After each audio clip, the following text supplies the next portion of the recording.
Dujomir Marasović, replika.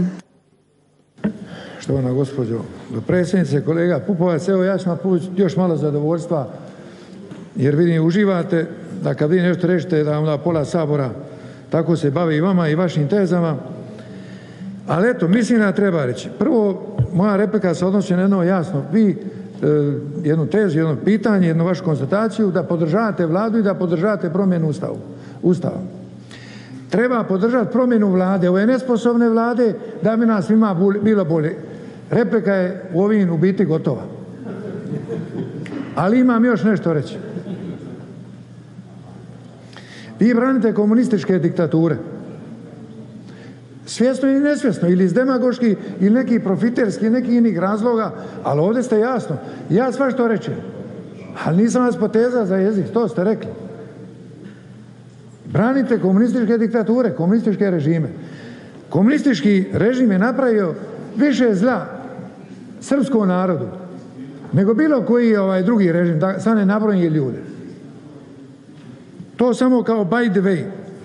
A u stvari napadate Vladu zamjenu teza zato što ne stavlja na dnevni red prave teme, nego ove neke, ajmo reći, nevažne teme, a i sami sad podržavate Vladu da mijenja Ustav, a toliko nezaposleni, toliko raste i sve ostaje negativni trendovi. Prema tome što ne kažete Vlade, ajmo razgovarati sa ovome, a ne na onome.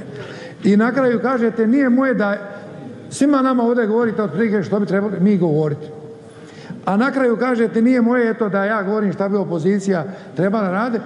Pa tako i ja vama kažem, nije moje gospodine Pupovac da ja vama kažem što bi vi trebali raditi, ali ipak ću vam nešto reći. Da sam bio na vašem mjestu kao predsjednik Srpske stranke, ja bi u ovom pitanju oko ćirilice napravio da bi rekao ljudima, ljudi tako i tako, sve je dobro, imamo velika nacionalna prava kao nigdje u Europi, imamo probleme u Vukovaru, ubilo ranjenike, pustimo ljudi, pa šta da bude jedno vrijeme odgođeno to, bili bi ne Napoleon, no bi bili veliki čovjek, bili bi povijesno bi stekli zaslugu u pomirenju i unapređenju hrvatsko-srpskih odnosa. Bili bi veći od svih bodalaština koje se u Hrvatskoj... Kolega Marasović, isteklo vam je vrijeme. Odgovor na repliku Milorad Pupovac. I Hrvati bi vas slavili, odnosno puno više cijenili. Sjednite kolega Marasović. Pa za vas isto vrijede pravila.